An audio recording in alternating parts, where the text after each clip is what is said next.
They were not kings, they wore no crowns, no armies at their side.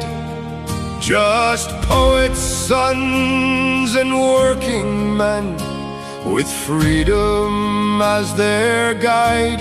Inside the walls of the old post office, they made their final stand, while echoes of their voices called for a free and rightful land. Oh, the men who stood at Easter with the morning light above, they gave their lives for Ireland and the country that they loved.